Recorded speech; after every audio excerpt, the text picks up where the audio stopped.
I never thought of myself as a loser, although it probably looked that way from the outside. A shabby little house in the worst neighborhood in Boston, an old car that didn't start very often, a job as a bartender in a third-rate bar, not the kind of life one dreams of at 33. But I had Marlene and our little Hazel, which meant I was richer than most. That day began as usual. The floorboards creaked under my feet as I tried to walk quietly into the kitchen so as not to wake my girls. I'd gotten our house from my parents, my only inheritance if you didn't count my father's medical bills. The old two-story house on Dorchester Avenue had been in need of repair for a long time. My mother's floral wallpaper was peeling away from the walls, revealing yellow stains on the plaster. I was going to do it this summer, but I had to spend the money on more pressing needs. Hazel was starting first grade, and I needed to buy everything she needed for school. The kitchen greeted me with the usual still life.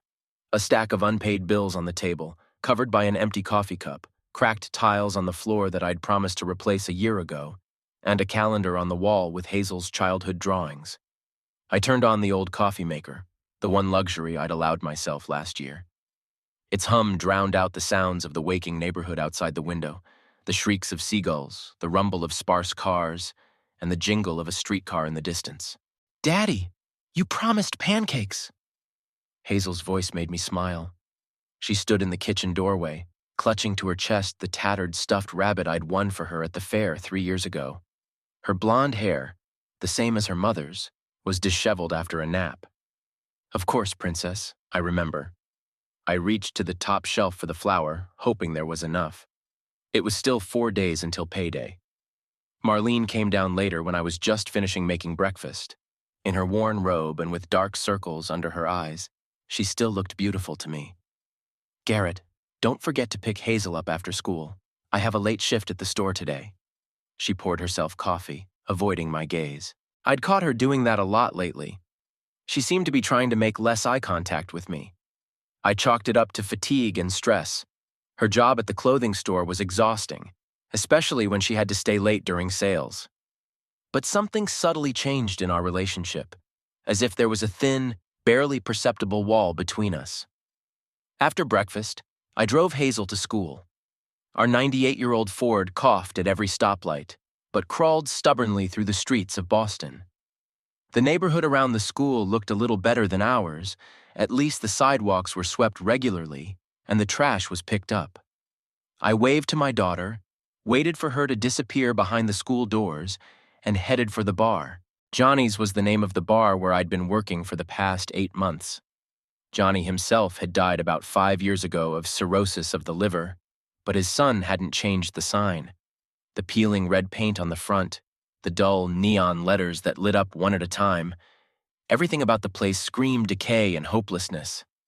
But to the locals, this bar was like a second home. I wiped down the bar, darkened by time and beer that had seeped into the wood. I set out the glasses, checked the stock in the fridge. The first customers were due soon, usually dock workers from the nearby port or unemployed people who came here to kill time over cheap beer. "Hey, Garrett, what's up?" Eleanor Blackwood, our neighbor, poked her head through the bar door. She often stopped by my place in the mornings, ostensibly for a drink, but really to see if we were okay. After her husband died, she took on the role of unofficial grandmother to Hazel, often sitting with her when Marlene and I were both working late. "Same as always, Mrs. Blackwood." I poured her the usual serving of sherry. "Hazel drew you in her sketchbook yesterday, in that very blue dress you wear on Sundays." The old lady brightened, but immediately frowned. "And Marlene? How is she? I saw her last night. Coming home later than usual, she seemed upset." I shrugged, trying not to show how hurt I was by the question.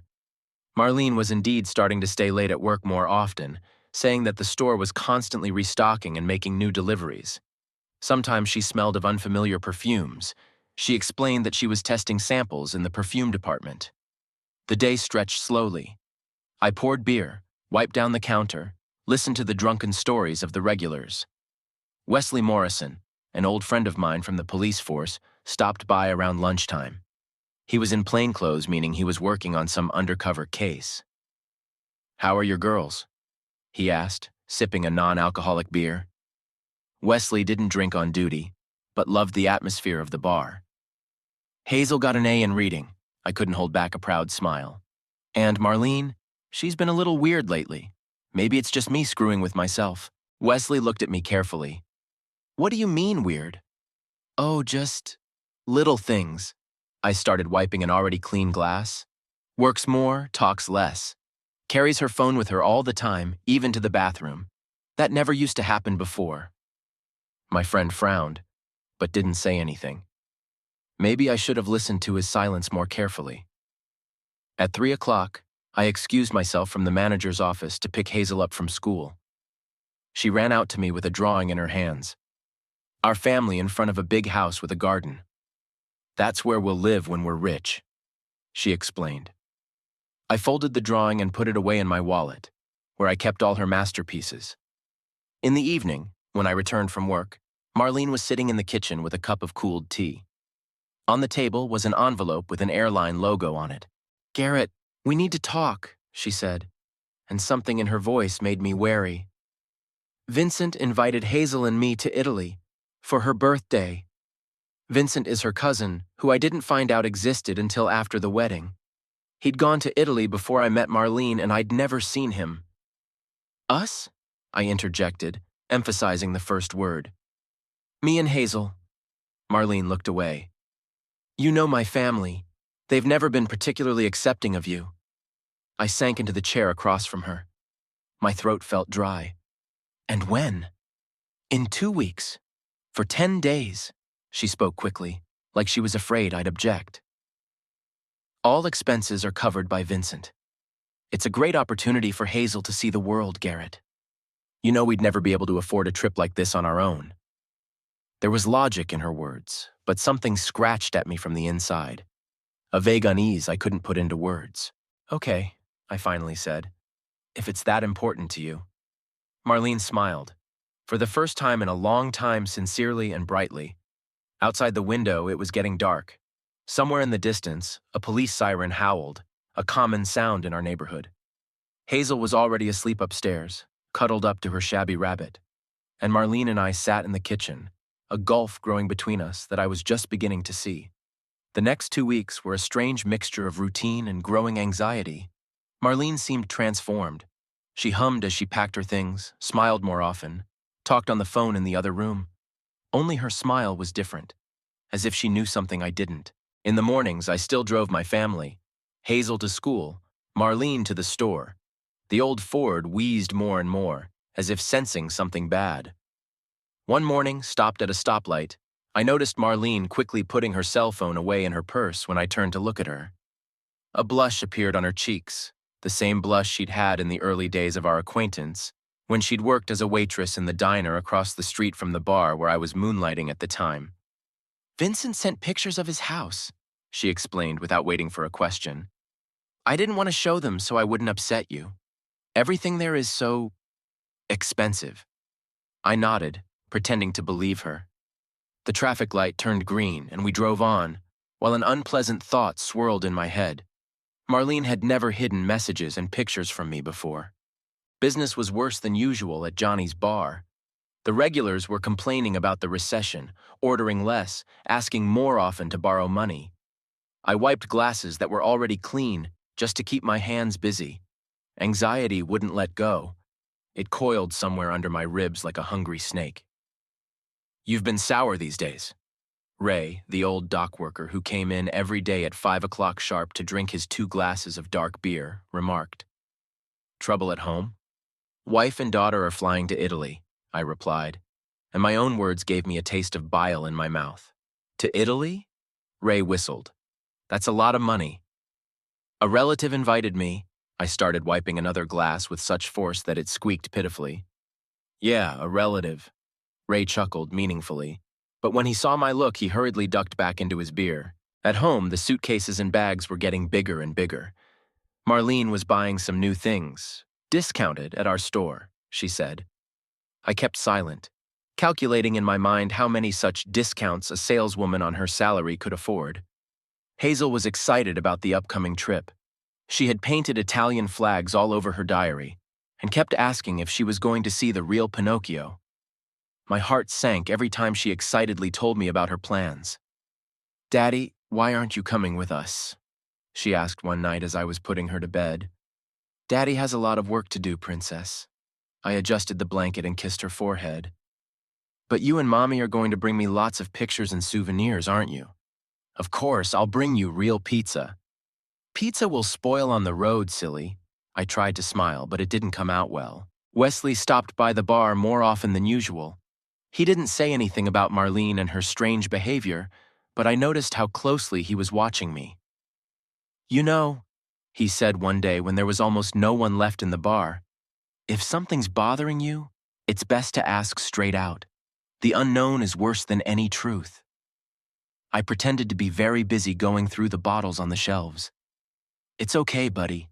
Just worried about them, the first time we've been separated for so long." Wesley shook his head, but didn't insist. 3 days before we left, Marlene took a day off work, ostensibly to get all the paperwork ready and finish packing. I came home during my lunch break, unannounced. In the hallway were 2 huge suitcases, new, expensive looking. You couldn't get those at Marlene's store, even at a discount. She hadn't heard me come in. She'd been on the phone in the kitchen.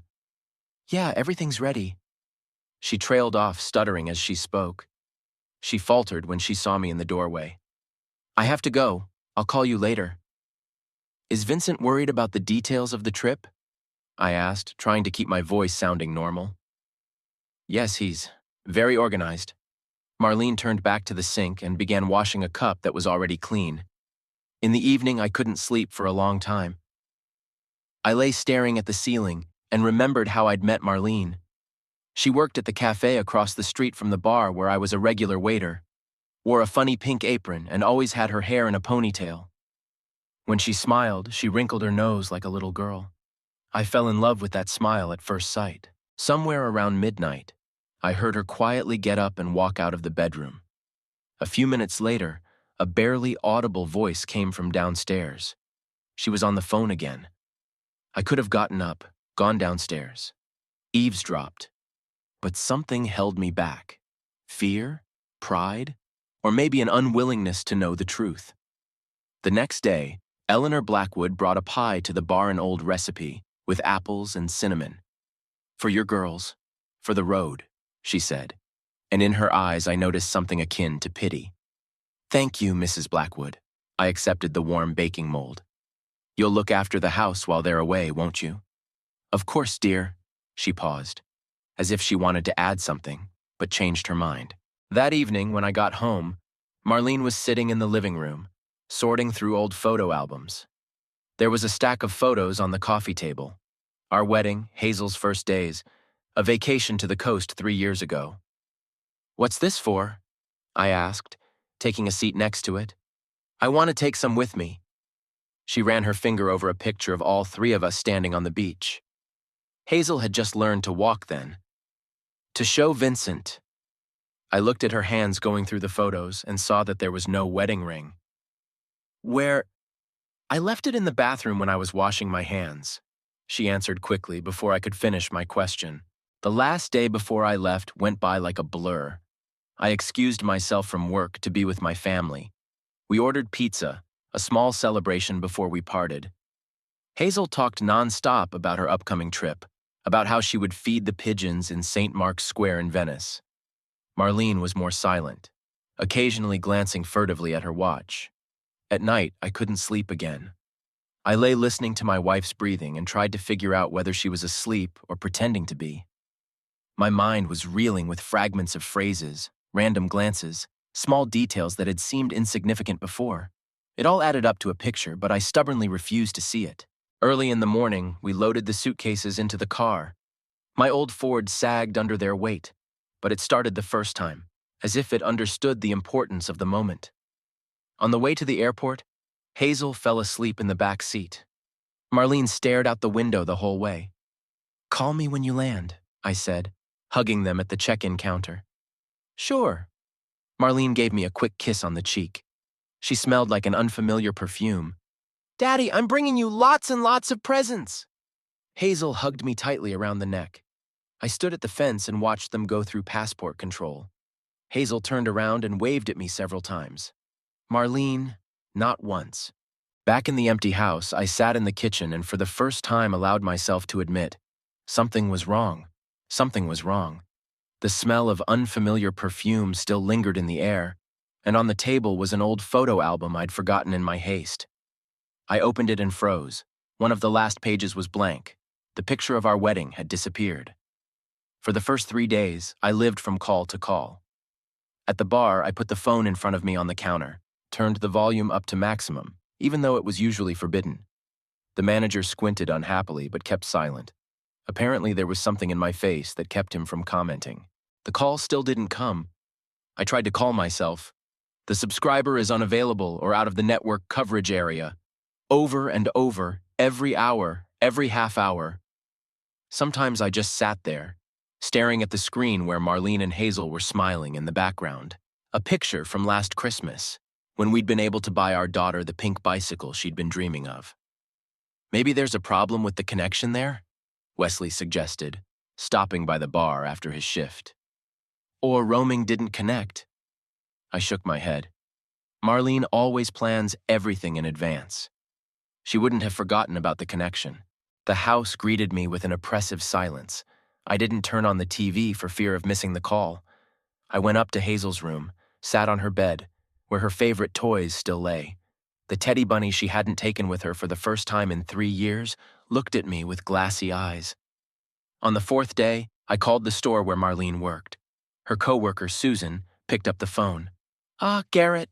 She sounded something resembling sympathy in her voice. Marlene left a letter of resignation before her vacation. Said she was moving to another city. I slumped into a kitchen chair, unable to feel my own body. When did she put in her notice? 2 weeks ago, Susan answered hesitantly. I'm sorry, I thought you knew. That night, I first pulled out Marlene's stash, an old cookie tin hidden on the top shelf behind the kitchen towels. It was empty. Her words about the discounts at the store, about the new suitcases, about the tickets Vincent had supposedly paid for came to mind. The next morning, overcome with hangover and fear, I found Vincent's number in the phone book. His wife answered after the 3rd ringtone. "No, Garrett," she said after I introduced myself. "Vincent hasn't invited anyone. We're actually going on a cruise next week. We don't have any guests." I sat in the kitchen, staring at one point until the sun started to set. I called work, told them I was sick. Scraps of memories swirled in my head, the strange phone conversations, the new perfume, the absent look, the disappearing wedding photo. Eleanor Blackwood brought chicken soup. "You don't eat it all, judging by the garbage bags," she said, rattling the pot on the stove. "Did you know?" I asked, looking at the wall above her head. She was quiet, wiping the already clean table. "Suspected it. Saw her a few times with some man when you were at work. He used to come by in a black SUV. Why didn't you tell me? Would you have believed it?" She put a hand on my shoulder. "Sometimes we don't see what's under our noses because it hurts too much to face it." On the 7th day, I drove to Hazel's school. The principal, an older woman with kind eyes, showed me the transfer application Marlene had signed 2 weeks earlier. She indicated that you are moving to another state. The principal handed me a copy of the document. "I'm very sorry, Mr. Thorne. Hazel was one of our best students." I stared at Marlene's smooth handwriting, at the date stamped in her hand, and felt something inside finally break. 2 weeks. She'd been planning this for at least 2 weeks. Back home, I began to notice details I'd missed before. Empty hangers in her closet, she'd taken all her best clothes. Disappearing photo albums, only individual pictures remained. Missing jewelry, the few valuables we had. In the drawer of her bedside table, I found receipts from a jewelry store. She turned in the engagement ring and gold chain I gave her for our first wedding anniversary. The dates on the receipts were a month old. Wesley arrived without calling, finding me sitting on the bedroom floor amidst my scattered belongings and papers. "Get up," he said, lifting me by the shoulders. "Stop getting yourself worked up. It's time to take action." "How?" I struggled to focus my gaze on him. "They could be anywhere. I'm a cop, remember?" He pulled out his cell phone. "I'm about to call a friend I know at the airport to find out where their flight actually took off to." An hour later, we were sitting in the kitchen over cups of cooled coffee. Marlene hadn't bought tickets to Italy. Their flight had landed in Miami. "Do you have a picture of that SUV?" Wesley asked Eleanor, who had joined us when she heard the voices. "No, but I memorized the license plate number." She pulled a folded piece of paper from her apron pocket. "I wrote it down just in case." Mother's heart sensed something wasn't right. Wesley whistled as he looked at the license plate. "The car is a rental. Give me a couple days, I'll run it through the database to see who rented it." I looked at the calendar on the wall, the one with Hazel's childhood drawings on it. Underneath today's date was a sun and some scribbles. I stepped closer, looking at the child's handwriting. "Daddy, I love you." Something clicked in my head. I turned to Wesley. "I need your help. I have to find them." "We will," he nodded. "But first you need to clean yourself up and eat properly. A hero like that won't be much use." "I'm not a hero." I felt something resembling anger for the first time in a week. "I'm a father who had his daughter stolen from him." Eleanor silently placed a plate of chicken soup in front of me. Rain drummed against the window a normal Boston evening like thousands before it. But it was different now. That night, I went up to Hazel's room again. I sat on the edge of her bed and held the stuffed rabbit in my hands. I remembered her face at the airport, the last time she waved to me.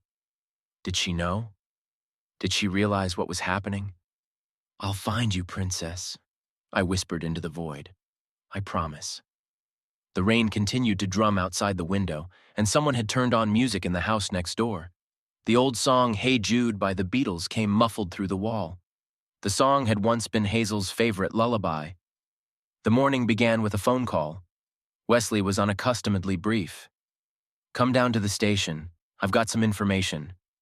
I shaved hastily, looking in the mirror for the first time in a week.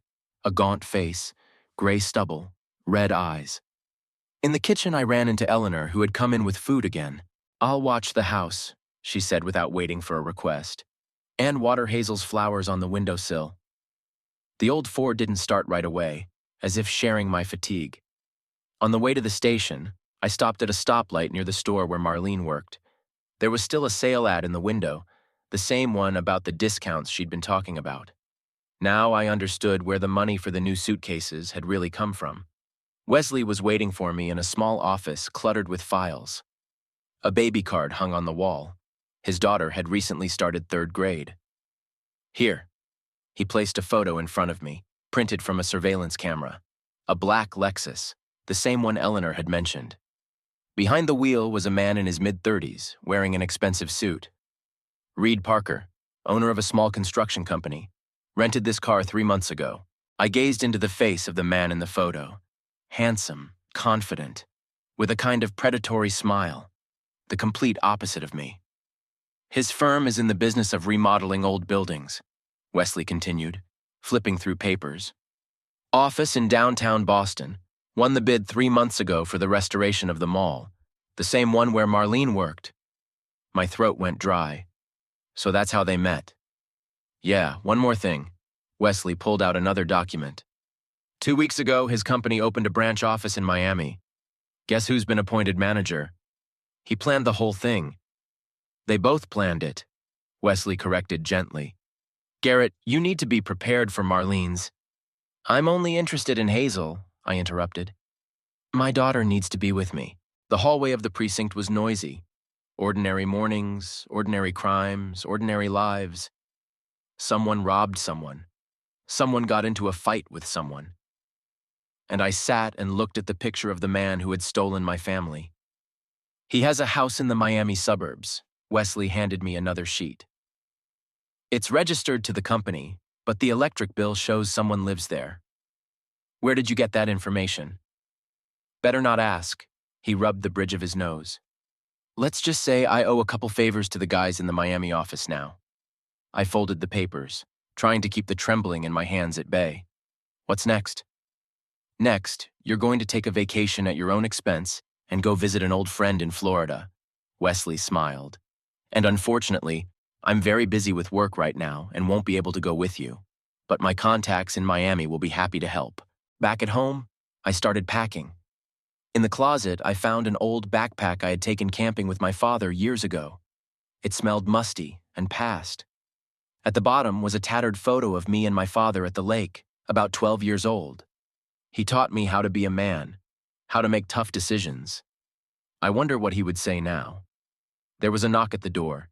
Eleanor brought a thermos of coffee and sandwiches. "For the road," she said. "And here's another." She held out an envelope to me. "My savings. It's not much, but it should be enough for a ticket." "Mrs. Blackwood, I can't." "You can." She squeezed my hand. "Bring our girl home." I sat in the kitchen, spreading the paperwork from Wesley in front of me. The picture of Reed Parker seemed to mock me. Successful, rich, confident. The kind of man I'd never been. I remembered all those nights I'd come home smelling of beer and other people's stories, counting change to buy Hazel new pencils for school. The phone rang. No number recognized. My heart jumped to my throat. "Hello?" I tried to speak calmly. "Garrett." Marlene's voice was quiet, almost a whisper. "Stop it. Just stop looking for us. Where's Hazel?" "She's fine. She's better off with us." "With you?" I squeezed the phone so hard the plastic crackled. "With a man she's known for 2 weeks? Reed can give her something you never could." A steely note appeared in her voice.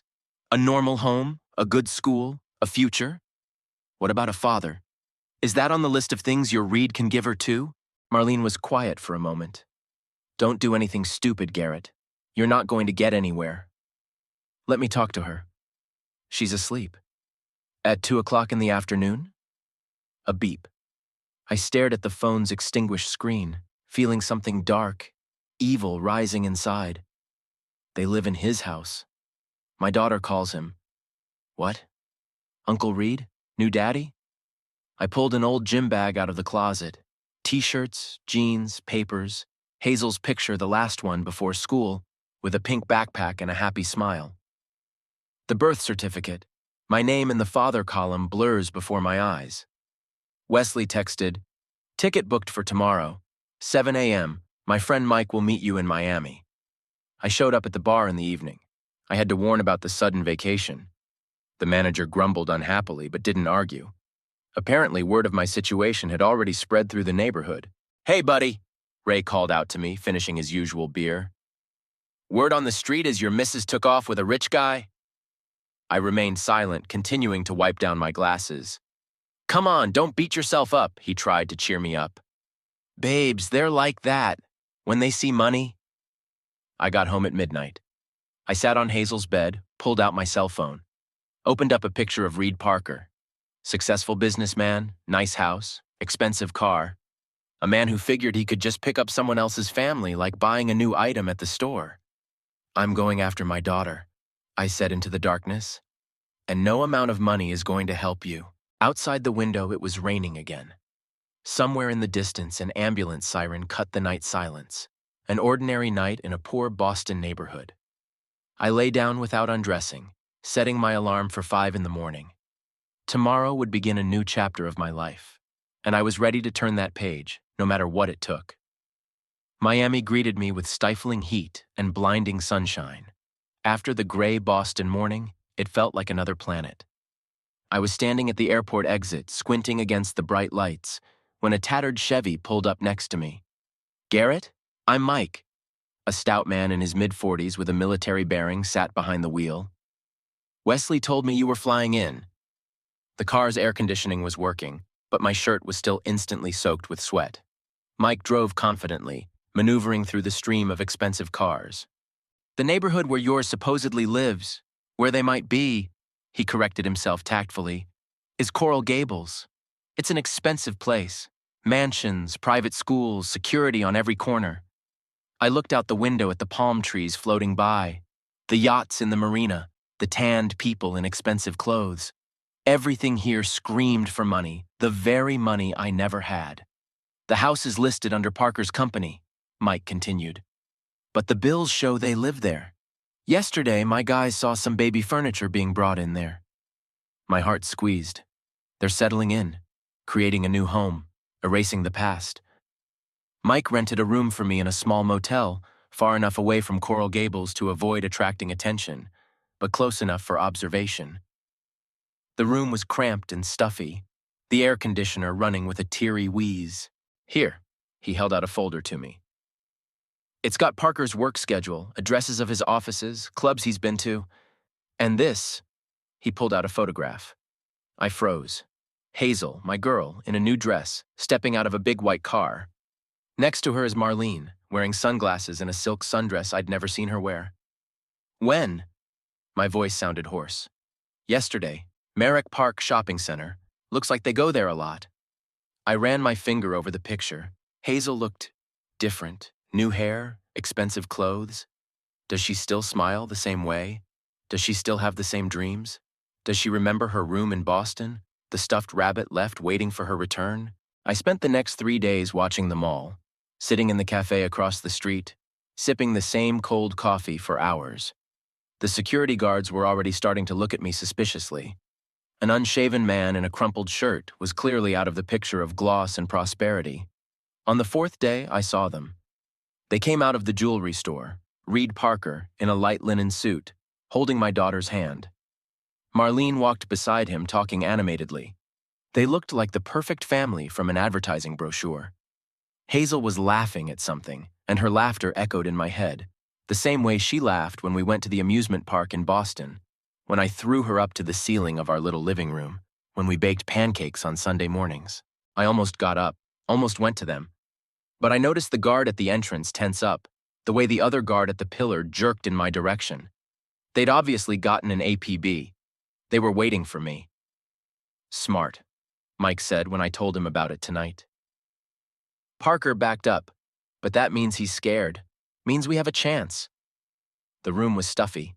The air conditioning had finally died, and the open window brought only damp stuffiness and noise from the street.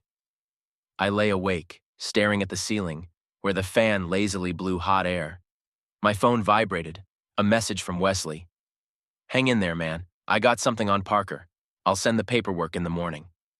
I opened the gallery on my phone, the last video of Hazel from the week before they left. She shows her drawing, our house drawn with colored pencils, 3 figures holding hands. Daddy, look, that's us. And this is our house. Only I drew it prettier so you wouldn't be sad. Tears ran down my cheeks, dripping onto my phone screen. I remembered how I read her bedtime stories, how I braided her pigtails in the morning, crookedly, but she never complained, how I taught her to ride her bike in the park near the house. A letter from Wesley came in the morning. The documents he sent revealed a new side of Reed Parker. 3 years ago, his construction company had gone bankrupt in Chicago under strange circumstances. Investors' money disappeared, contractors went unpaid, but Parker got away with it. It was all registered to shell companies. And there's more, Wesley wrote. His first wife also disappeared under mysterious circumstances. The case was closed for lack of evidence, but the cops in Chicago are still convinced he did it. I reread the documents over and over. Marlene, what have you done? What have you gotten our little girl into? Toward evening, Mike called. I've got news. Parker's flying to New York for 2 days tomorrow, business meeting. Are they going with him? No, according to my information, Marlene and the girl are staying here. I felt my heart beat faster. Security? 2 men. We can try. No, I interrupted him. There's no risk. I just want to talk to my daughter. Make sure she's okay. Whatever you say. I could hear the doubt in Mike's voice. But be warned, if Parker finds out you were approaching the house, he might take them somewhere far away. I stepped out onto the motel balcony. In the distance, I could see the lights of Coral Gables, the posh neighborhood where my 7-year-old daughter is learning to live her new life. She lives in a big house, goes to an expensive school, wears pretty dresses. She may even be happy, but every night she is put to bed by a stranger, a man who hides a dark past behind the mask of a successful businessman. And somewhere in Chicago, another woman once believed his promises. I pulled out the tattered notebook I'd kept since my first day in Miami.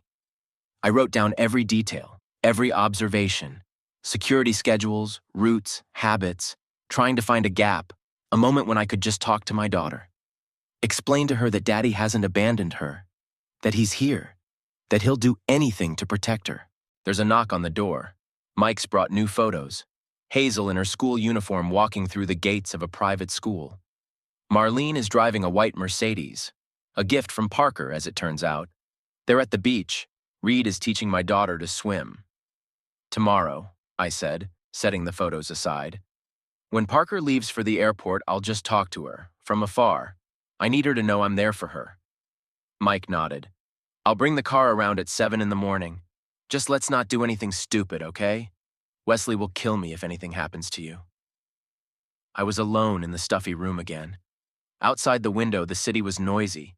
The music from passing cars, the laughter from the street, the rustle of palm leaves. So different from the quiet Boston evenings when Hazel and I sat on the porch and counted the stars. Soon, princess, I whispered, looking at her picture. Daddy's getting close, and this time I won't let him take you away. By 7 in the morning, I was ready. The night passed without sleep. I lay staring at the ceiling, running through in my head all the possible options for the upcoming conversation. What would I tell Hazel? How would I explain my appearance? Would she understand? Mike arrived right on time. His eyes were worried, but he remained silent as he focused on driving through the deserted morning streets. We parked 2 blocks from the school, in the shade of the huge plane trees. Parker just left for the airport. Mike checked the message on his phone. Marlene usually brings Hazel by 8. I nodded, looking at the gorgeous private school building. White columns, manicured lawns, a guard at the gate in an ironed uniform. Not at all like an old Boston school with peeling paint and a broken basketball court. Here they are. Mike touched my shoulder. A white Mercedes pulled up smoothly at the gate. Hazel slid out of the back seat, a pink backpack, a new school uniform, her hair braided into perfect pigtails. My heart clenched. This used to be my job, albeit not as neat. Now, I opened the door, but Mike grabbed my arm. Wait, something's wrong. A second car appeared at the school gate, a black SUV with tinted windows. 2 stout men in suits got out of it. One stood next to Hazel. The other spoke quickly to Marlene about something. Shit, Mike whined. They knew. Someone tipped them off. I watched Marlene walk back to the car as one of the guards led Hazel to the school gate, holding her by the shoulder. From the outside, you'd think caring, but I could see how tense his arm was. We're leaving, Mike commanded. Quickly, before we're spotted. At the motel, I thrashed around the cramped room like a wounded animal. The phone rang. The number was hidden. Listen to me carefully, Garrett. Reed Parker's voice was calm and commanding. I appreciate your fatherly feelings, I really do, but let's face it. What can you give Hazel? A room in an old house? A life from paycheck to paycheck? I'm her father. A father has to think about his child's future. I have opportunities to give her the best of everything. Education, travel, prospects. Think about it. Where did you get my number? He grinned. I have lots of opportunities, Garrett, and a lot of friends, including those in the police force. The next time you try to approach the school, it won't end so peacefully. A beep. I tossed the phone on the bed, slid down the wall to the floor. My head was pounding. Friends on the police force. Next attempt. Not so peaceful. Mike brought lunch. Some sandwiches I didn't even try. I need to get to school, I said. At least to see where my kid goes to school. It's too dangerous after Parker's call. I'm not going to go near Hazel. I just want to know. He hesitated, but then nodded. Okay, but only from afar. We parked on a nearby street. I watched the kids come out of school, happy, carefree, with expensive backpacks and tablets. Hazel wasn't among them. Apparently, she'd already been picked up. Wait here, I said to Mike and walked toward the building. The lobby was empty. Classes were over. Only the janitor was wiping down the glass doors. Children's drawings hung on the walls. I walked slowly along them until I froze in front of one. My family, it said in childish handwriting. 3 figures in the center, a tall man in a suit, a woman in a beautiful dress, a girl between them, and in the corner, a very small, almost unnoticeable figure, a little man in a bartender's apron. Excuse me, who are you?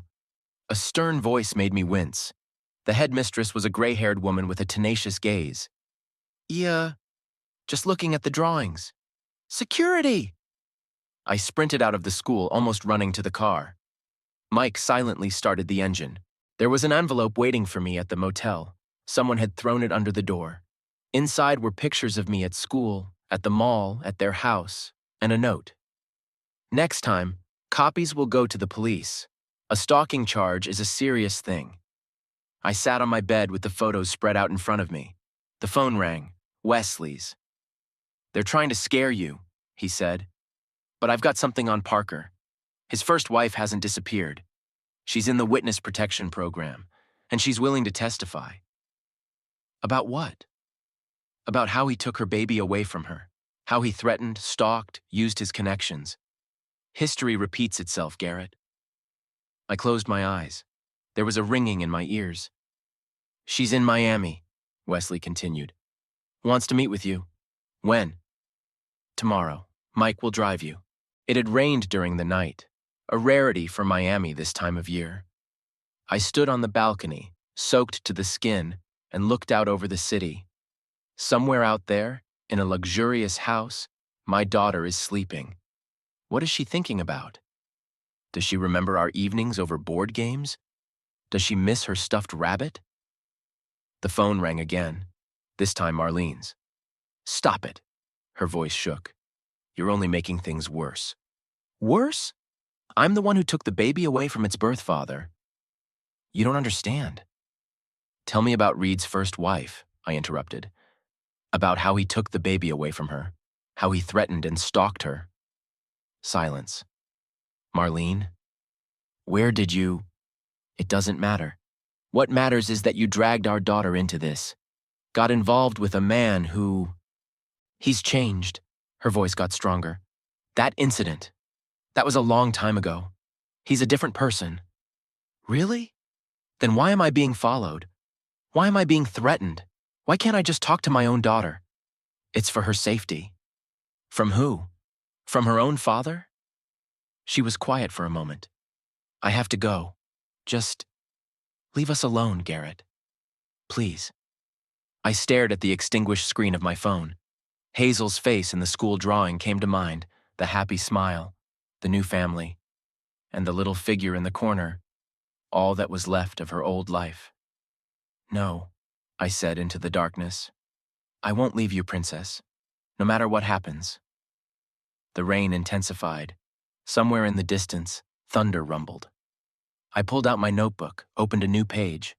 Tomorrow I'll meet the woman who went through this before us, and she's going to tell me everything she knows about the real Reed Parker. The meeting with Emily Parker was set at a small cafe on the edge of town. I arrived early and sat at the far table, nervously stirring my cold coffee. Mike stayed in the car, watching the street. She appeared at exactly the appointed time, a frail woman of about 35, with tired eyes and premature gray in her brown hair. Our gazes met for a moment, and I saw in her eyes a reflection of my own pain. "You're Garrett." It sounded like a statement, not a question. "You have the same look in your eyes that I had when it first started." She ordered her herbal tea but never touched it. "I met Reed 6 years ago," she began, looking somewhere through me. "He was perfect. Successful, considerate, generous. He got along especially well with my son, Jason. The boy was 5 at the time. His birth father had died in a car accident the year before." I squeezed the cup so hard my knuckles turned white. It was like a fairy tale at first. A new house, private school for Jason, traveling. Reed adopted him, gave him his last name, and then the control started. At first it was subtle. Concerned phone calls, questions about where I was and who I was with. Then the surveillance. He called it taking care of the family.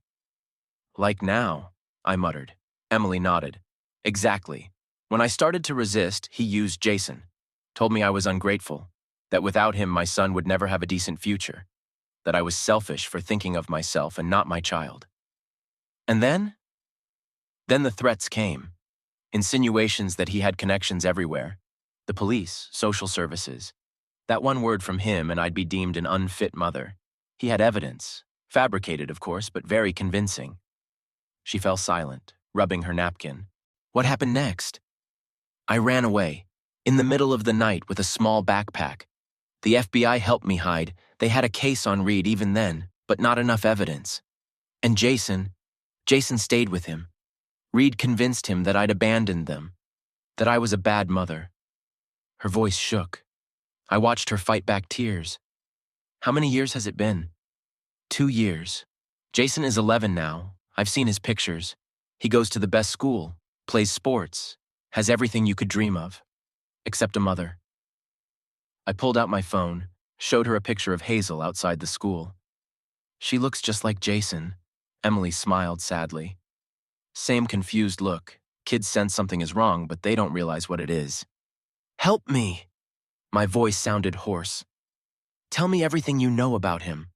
How he operates, where he hides his money, who his people are. For the next hour she talked, and I took notes. Names, dates, addresses. After the meeting, I wandered the streets for a long time, not noticing that Mike was following me in a car. Emily's words rattled around in my head, mixing with my own memories. My feet brought me to a park near Hazel's school. I sat down on a bench looking at the children playing. Suddenly, I heard a familiar laugh. She was on the swings, my girl, my treasure. A security guard stood nearby, pretending to read a newspaper. I froze, afraid to move, absorbing every detail. The new dress, the bows in her hair, the smile, so familiar and already a little alien. And then she saw me. "Daddy!"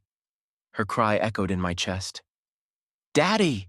The security guard reacted instantly, picking her up in his arms, walking briskly toward the exit of the park, where a black SUV was already slowing down. I lunged forward, but Mike managed to intercept me. "Don't!" His grip was ironclad. "You'll only make it worse."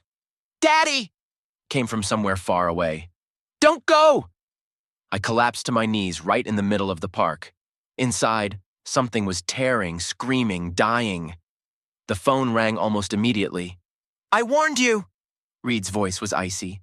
"Now you won't see her at all. We're leaving. And don't try to look for us. I won't be so kind next time." "She called for me." My voice trailed off.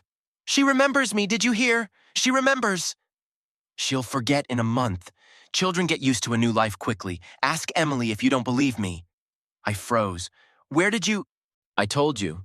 I have eyes everywhere. Say hi to your cop friend. By the way, his superiors already know he's helping a stalker." Horns honked. There was a note waiting for me at the motel from Mike. "Gotta go. Trouble at work. Sorry." I sat in the dark, clutching the plush rabbit Hazel had brought with her from Boston. Her scream was still ringing in my ears. "Daddy, don't go!" The phone rang again. Wesley's. "Mike's been suspended," he said without preamble. "Parker's reached our department as well. Garrett, you need to be more careful." "They're leaving." I struggled to get the words out. "He's taking her away." "I know. Already booked for tomorrow, a private flight." "Where to?" "I don't know yet, but I'll find out." I went to the window. In a neighboring house, a young mother was rocking her baby, humming something softly. An ordinary evening, an ordinary life. And somewhere in this city, my daughter may not be able to sleep either, remembering our brief encounter in the park. In the morning, the concierge brought an envelope. Inside is a picture of Hazel with Reed in front of some beach. She's smiling, but her eyes aren't smiling at all.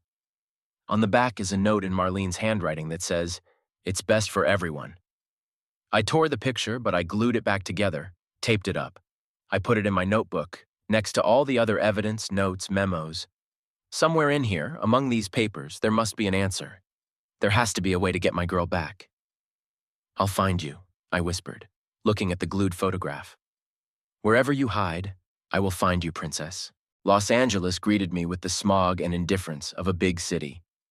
After a week of searching, Wesley had managed to track down a private flight. They'd flown here, to a city where the sun shines 300 days a year and people don't care about each other. I got a room in a cheap motel in Van Nuys, a neighborhood more like a slum than part of the city of dreams. At night, there were neighbors screaming behind a thin wall, police sirens wailing in the distance. But I didn't care. I lived only on the information Wesley had gathered bit by bit. "They bought a house in Beverly Hills," he informed me during another call. "To be exact, Parker's company bought it. Hazel's enrolled in private school. I stared at myself in the cracked bathroom mirror, a gaunt face, sunken eyes, gray on my temples. When had I gotten so old? Emily gave a statement, Wesley continued. The feds already have all the paperwork. They're digging into Parker in a very serious way. Tax evasion, money laundering, fraud. The first child case has been reopened too. How long will it take? Days, hours maybe. They've already issued a warrant. I sat down on the edge of the squashed bed. Through the open window, I could hear the sound of passing cars, someone's laughter, music from the bar next door. The ordinary life that went on as long as mine stopped that day at the Boston airport. Garrett? Wesley's voice brought me back to reality. Are you ready? For what? When the operation begins, we'll need to act fast. Parker may try to take them away again. I looked at the picture of Hazel taped above the bed. I'm ready. I spent the next 2 days watching their house, a huge mansion behind a high fence, with guards and security cameras. Sitting in my rental car, sipping on a cold coffee from the diner on the corner, and imagining how my girl lives there. Does she have a new room with pink wallpaper like she dreamed of? Had she made new friends? Does she remember our evenings over board games? The call from Wesley came at 3 a.m. Now, he said, get out to the school. The feds are on their way. I raced down the empty streets of Los Angeles, breaking every possible rule. Parked 2 blocks from the school, just like we'd agreed. Dawn was just beginning to color the sky gray. The first police cars appeared without sirens, just came around the corner and took up positions. Plainclothes men spread out around the perimeter. I recognized Emily. She was standing next to a tall man in a suit, obviously an FBI agent. Mr. Thorne? Another agent approached me. Stay right here. When it's clear, we'll call you in. Time stretched like rubber.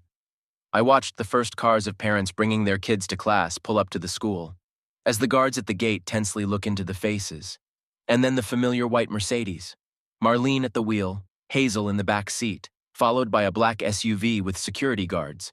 It all happened very quickly. Police cars blocked the exits, agents surrounded the cars. I saw Marlene cradle Hazel fearfully in her arms as the guards raised their hands. Now, an agent touched my shoulder. I walked toward them, feeling my legs jacking up. Hazel saw me first. Daddy! She burst out of her mother's arms, running to me. I picked her up in my arms and pulled her against me, feeling her shaking, clinging to my neck, crying. I knew you would come, she whispered. Knew. Marlene stood beside me, looking at us confused. In her eyes she read fear and understanding. Understanding at last. Miss Thorne? An agent approached her. We need to talk. Mr. Parker is already detained in his office. She nodded, but turned to me first. Garrett? I didn't know. I swear I didn't know about the other kid, about his shenanigans. He said such right things. Promised Hazel a better life. A better one? I pulled my daughter tighter against me. Better than with your own father? Mommy cried at night, Hazel said suddenly, lifting her head. I could hear it. And Uncle Reed used to yell at her, and then pretended everything was all right. Marlene covered her face with her hands. Mr. Thorne, the agent held out some papers to me. This is a temporary court order giving you custody of the child. A permanent decision will come later, after all the proceedings. I nodded, not letting Hazel out of my arms. Daddy, she rubbed my shirt. Can we go home, to our room, to my bunny? Of course, princess. I felt tears running down my cheeks. Of course you can. And Mommy? She looked at Marlene, who was crying quietly while talking to the agents. Mom will have some questions to answer. I tried to speak calmly. But then we'll figure something out. Hazel nuzzled against my cheek. I missed your stubble, and the pancakes on Sundays, and our board game nights. I walked to the car, holding her in my arms, and the world around me seemed unreal. The cops, the agents, the reporters with cameras who were already starting to pull up to the scene. Mr. Thorne! Emily caught up with us at the car. Thank you. Now maybe I can... She didn't finish. A boy of about 11, wearing the same school's uniform, ran up to her. Mom? His voice trembled. Is it really you, Daddy? I mean, Uncle Reed. He said. I turned away, giving them a moment to themselves. This was their story, their moment. Daddy, Hazel tugged on my sleeve. Can I have my new doll? It was left in that house. Sure, I smiled. We can stop by and pick up your stuff. No, she shook her head. Just the doll. The rest? I don't need the rest. I want to go home. Marlene came over to say goodbye. Drowsy with smeared mascara, she seemed so lost. Can I hug her? She asked quietly. Hazel herself reached for her. Mommy, don't cry. We'll see each other, won't we? Of course, sweetie. Marlene pulled her close. When this is all over, if your daddy says it's okay. I nodded. She's your daughter, too. That's not going to change. We drove to the airport through the morning streets of Los Angeles. Hazel cradled the doll the agent had brought from Parker's house and told me about everything that had happened over the months. You know, she said suddenly, I drew our house there at the new school. Remember? With the peeling paint and the creaky stairs? And Mrs. Blackwood on the porch. And you in the bartender's apron. The teacher said it was a weird drawing for a girl from Beverly Hills. And I said it was the prettiest house in the world because my daddy lives there. I parked the car at the terminal, wiped my eyes. Let's go home, Princess, I said, holding out my hand to her. There's pancakes and board games waiting for us. She squeezed my palm tightly. And my rabbit. He must have missed you a lot. Very much, I smiled through my tears. We all missed him a lot. The Los Angeles federal courthouse resembled an anthill. Reporters, attorneys, witnesses, all mingled into a buzzing crowd. Reed Parker's story was too juicy for the press. Successful businessman, double life, stolen children, money laundering. The reporters circled like sharks smelling blood. I sat in the hallway, clutching a cup of cold coffee. Next to me was Emily, now with Jason holding her hand tightly. The boy was still struggling to get used to the idea that he'd been living a lie for the past 2 years. How's Hazel? Emily asked quietly. Slowly getting back to normal, I smiled, remembering my daughter playing with her old stuffed rabbit all night last night, telling him everything that had happened. She's going to testify today via video link. I don't want her to see it in person. Emily nodded. Right. It took Jason a long time to stop waking up at night with nightmares. We were called into the courtroom at 10 sharp. Reed Parker sat between the two attorneys, his suit impeccable, his hair perfect, only his eyes showing the rage of a hunted animal. He looked at me with undisguised hatred. Marlene was brought in later. She'd lost weight, but she kept a straight face. When she was called to testify, her voice shook. Yes, he convinced me it was best for Hazel. She spoke softly, but every word was audible in the ringing silence of the hall. Talked about a better life, about education, about opportunities. Yeah, I believed it. Mrs. Thorne, the prosecutor adjusted his glasses. When did you learn about Mr. Parker's past? Only here. She cast a quick glance at Reed. About his first family, his money manipulations. He said his ex-wife was dead, that Jason was his own son. And you didn't verify that information? No, Marlene lowered her head. I was blinded. His promises, his money, his attention. I was the next witness. Told everything. The sudden departure, the search, the meeting in the park. My hands shook as I described how Hazel screamed, "Daddy!" and was led away by security. Then there were the financial experts talking about money laundering schemes. Former business partners he'd defrauded. Cops from all over the state who'd been collecting on him for years. And finally, a video link to Hazel. She was sitting in a child psychologist's office in Boston, cradling a stuffed rabbit tightly in her arms. Hi, sweetie, the judge said softly. Can you tell us what went on at Mr. Parker's house? Hazel nodded. It was beautiful at first. A big house, a pool, new toys. But Mommy cried a lot. And Uncle Reed, he used to get mad when he thought I couldn't see. He'd yell at Mom, say terrible things, that she should be grateful he took us out of poverty. I saw Marlene squirm in her chair. Did you want to be there? The judge asked. No, Hazel shook her head. I miss Daddy. By our house. By Mrs. Blackwood and her pies. Everything there was foreign. And Uncle Reed. He scared me, especially when he smiled.